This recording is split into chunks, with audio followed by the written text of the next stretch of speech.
So mga tol, matapos pong manalo si Charlie Suarez sa laban niya sa California, USA noong nagdaang linggo kontra dito kay Manuel Avila, kung saan round 1 lang tinapos na po agad ni Charlie Suarez itong kalaban noong maipatama po ni Charlie Suarez ang kanyang left hook, dahilan para bumagsak ang kalaban. So kahapon lang mga tol, nakipag-video call si Chavit Singson kay Charlie Suarez at kinongrats yung pagkapanalo niya. Tuwang-tuwa nga po si Chavit Singson dahil first round lang, knockout na ang kalaban. Tapos may nakatatak pa na pangalan ni Chavit sa short ni Suarez. So tinanong nga po dyan ni Chavit si Suarez kung next na daw ba si Navarrete at kung may schedule na daw ba yung laban nila. Sagot naman ni Suarez, si Navarrete na daw ang next niya pero wala pa daw schedule. Kaya sinabi ni Chavit Singson mga tol na kapag may schedule na daw ang laban ni Suarez kay Navarrete, pupunta daw siya ng Amerika. Request pa nga po ni Chavit Singson kay Suarez, ganun din daw ang gawin niya kay Navarrete. First round lang, in-knockout na daw niya agad ito. Sa ngayon mga tol, mukhang maganda ang humahawak kay Suarez. Ang humahawak po kasi kay Suarez ngayon mga tol,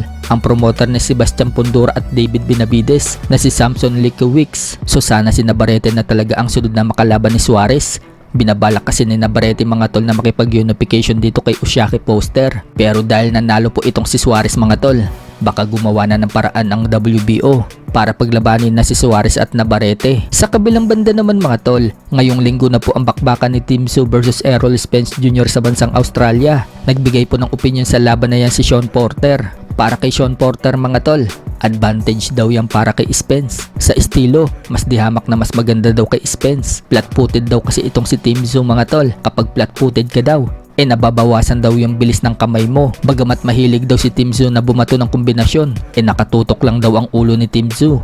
Kumbaga mga tol, madaling tamaan itong si Tim Tszyu. So lumalabas lang po dyan mga tol na pabor itong si Sean Porter kay Spence. Sa ibang banda naman mga tol, nagbigay naman po ng prediction si Timothy Bradley sa laban ng Ryan Garcia versus Conor Benn na magaganap na sa September 12 sa Las Vegas. Ayon kay Bradley mga tol, may chance daw na manalo si Conor Benn, pero sa huli, pabor si Bradley na mananalo si Ryan Garcia by knockout. Kaya niya nasabing may chance itong si Conor Benn dahil malakas daw ang kanan nito at pressure fighter daw ito. Malakas din daw ang mentalidad ni Conor Benn. Kaso yun nga lang, kailangan daw malampasan ni Conor Benn ang left hook ni Ryan Garcia. Ganun din daw yung kanan ni Garcia. Effective daw ito sa huling labang kay Barrios. Yan daw ang dapat na ingatan ni Conor Benn. Sa ibang balita naman mga tol, Casimero nag-umpisa ng tumakbo. Pagkatapos umulan, tumakbo si Casimero. Sinabi nga po niya dyan mga tol na ngayon lang daw siya nakatakbo. Bumuhos daw kasi yung ulan at basa yung daan.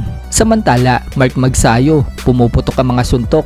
Tuloy-tuloy na nga po ang pag-iinsayo ni Magsayo kasama ang kanyang coach na si Marvin Somojo. Malapit na nga po i-announce ang laban ni Magsayo mga tol. Kaya yan po ang aabangan natin. Ang rumor nga pong lumalabas, undercard daw si Magsayo sa laban ng Ryan Garcia versus Conor Benn. So sana nga po maging undercard siya dyan.